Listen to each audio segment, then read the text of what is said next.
mischievous mermaid, oh, what a life has she. She plays her jokes on the water folks who live at the bottom of the sea. She rides around on a porpoise all day in the ocean deep.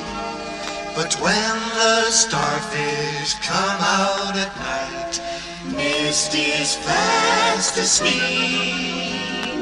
Misty, the mischievous mermaid, where'd she get her energy?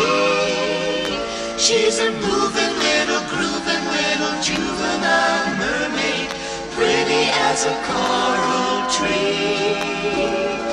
Oh, what a life has she.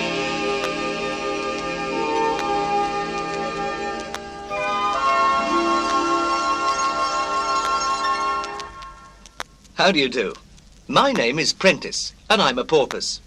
In fact, I'm the very same porpoise you just heard about in the song, the one Misty, my little mermaid friend, rides around on.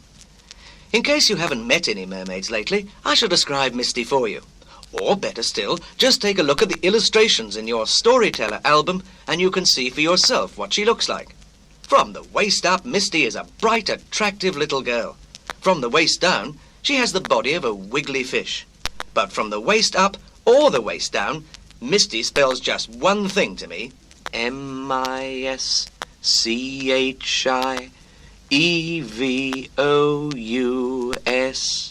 Mischievous! In case you wonder how I can spell so well, I should like to remind you that the porpoise is considered by scientists to be one of the world's smartest living beings. At any rate, I look after Misty along with my friends, Ocky the octopus and Blubber the whale. And we all live together in the deep, clear waters of Sunny Harbour, which is where Misty rides around on my back. As I said, Misty spells mischief, and that's what she's always getting into, mischief. And when she does, it's up to me, and Ocky and Blubber, to get her out. Does she ever lead us a merry chase? Well, just for example, take the adventure we had with the ghost of Captain Spook, the pirate. Phew! There were some exciting and dangerous moments in that one. Let me see now, where shall I begin? I know. Being a porpoise and one of the world's smartest living beings, I'll begin at the beginning. Now, first I must tell you that beside her fish friends who live deep in the waters of Sunny Harbour, Misty has 3 human friends, children, who live on land in the village nearby. Their names are Marvin, Sandy, and Jane, 2 boys and a girl. Now, almost every day, Marvin, Sandy, and Jane come down to the rocks at the edge of Sunny Harbour where Misty goes to sun herself, and the 4 of them play together. Now, one such morning, Misty was telling the kids a story that I had told her about Captain Spook the pirate and his ship, the Black Banshee. And so there was this terrible storm, and the Black Banshee was sunk, along with its enormous treasure of gold doubloons. Hey, Misty, what are doubloons? Oh, they're gold coins, and they're very valuable. How much is one worth? Oh, a lot. In fact, that's why they're called doubloons, because they're double the value of ordinary gold coins. Go on with the story, Misty. Well, the Black Banshee was sank a long time ago, and ever since then, the treasure has just sat there on the bottom of the ocean. Why doesn't somebody go find the Black Banshee and bring back the treasure? Well, Sandy, the reason somebody doesn't go and find the Banshee... Sandy! What? What did I do? Sponges and shells. You just gave me the greatest, most stupendiferous idea I've ever had. Wow! When Misty says something is stupendiferous, it's like a storm warning. I know there's mischief afoot. What idea, Misty? What? The idea Sandy thought of, to find the wreck of the Black Banshee and bring back the treasure. I thought of? Wait a minute, Misty. We can't, Sandy. Do you realize that every minute we sit here delaying, those gold doubloons are rusting away in the salt water? Misty, gold doesn't rust. And they're doubloons, not double-loons. Oh, well, whatever they are, they're worth a fortune, and they're just sitting there waiting for us. But where? We can't search the whole ocean. There's just too much of it. We don't have to. Prentice told me that the legend is that the Black Banshee sank right in these waters, probably no more than a few miles from Sunny Harbour. It sounds highly impractical. Oh, Marvin, do you want to be rich or don't you? Well, sure, but... Okay, here's what you've got to do.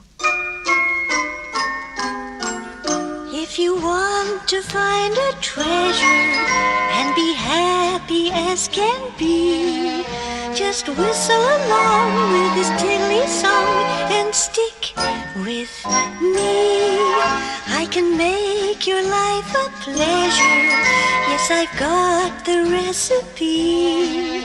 Just whistle along with this tiddly song and stick with me. First you pucker up. That's the way your whistle starts. Now you're puckered up. Just whistle a tune that's in your heart. There'll be fun you cannot measure on the land and on the sea. Just whistle along with this tiddly song so merrily.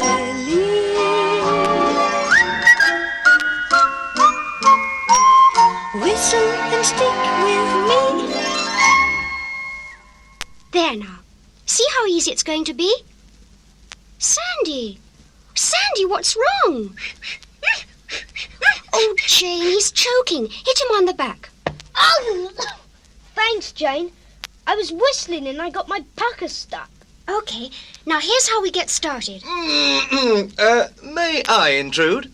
Oh, Prentice, what is it? Oh, we're kind of busy. About the legend of the sunken pirate treasure. Yes? Didn't you leave out one small detail of the story? Me? Leave out? Like what? Like the part in the story that says the ghost of Captain Spook, a terrible, cruel pirate, stands guard over the Black Banshee and the treasure. That's what. Oh, a ghost! Oh, that.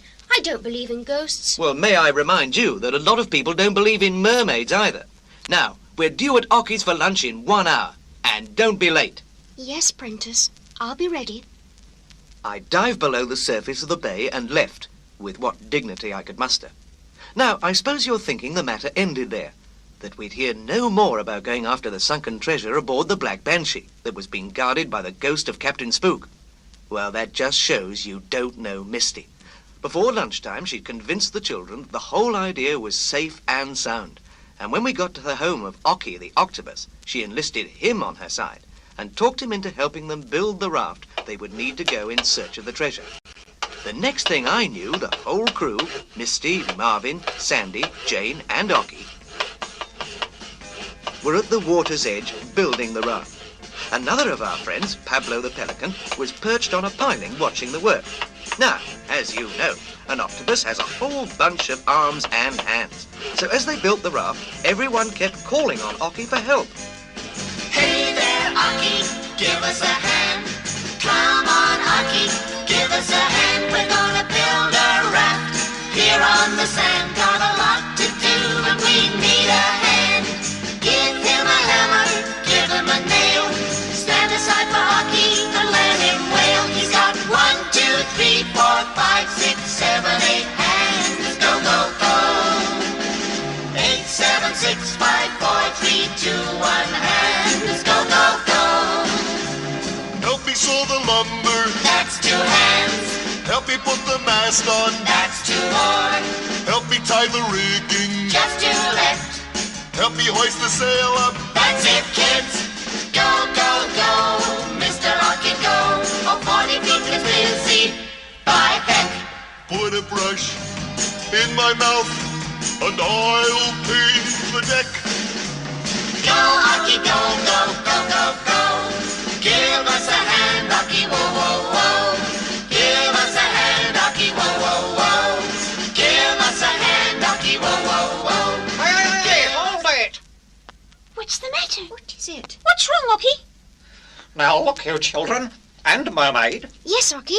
I am an octopus, and an octopus has only 8 hands. At least that's all this octopus has. Now, if we're going to get this raft built, we're going to have to cooperate. Cooperation is the key to success. I cannot do more than 8 things at a time. Understand? Sure, Rocky. Sorry. Well, come on, kids. Let's get cracking.